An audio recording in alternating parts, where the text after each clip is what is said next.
It's K-Drama Fanatics here and welcome back to my channel. Actor Park Bo-gum and actress Kim So-yoon are confirmed to lead for a new drama. Park Bo-gum and Kim So-yoon will be teaming up for a new drama together. On January 11, it was confirmed that Park Bo-gum and Kim So-yoon will be starring in JTBC's upcoming Korean drama entitled Good Boy. Good Boy is an action-packed comic drama that follows the journey of a group of gold medalists who face the financial struggles, short career spans, injuries, and other challenges, become special police officers.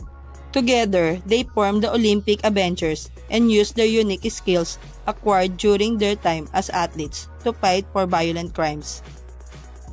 Park Bo-gum will be starring as the role of Yoon Dong-ju, a former Olympic gold medalist boxer who becomes a police officer for the Special Violent Crime Unit through special employment for Olympic athletes.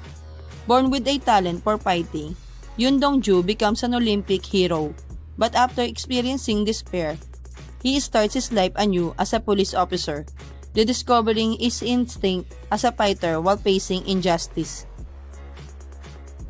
Kim So-yoon will be playing as the role of Ji Hana, an Olympic gold medalist in shooting who received great love from the general public as a shooting goddess with her beautiful looks.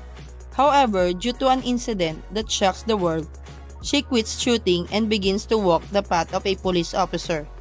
Although she appears calm and collected, she is charmingly honest and straightforward when it comes to love and work.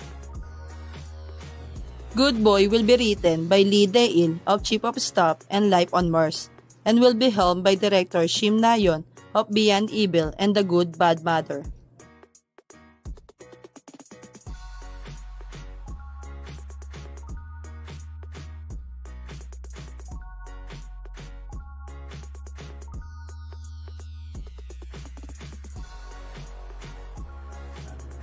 Good Boy is an action, mystery, comedy, and youth drama series that will air in JTBC.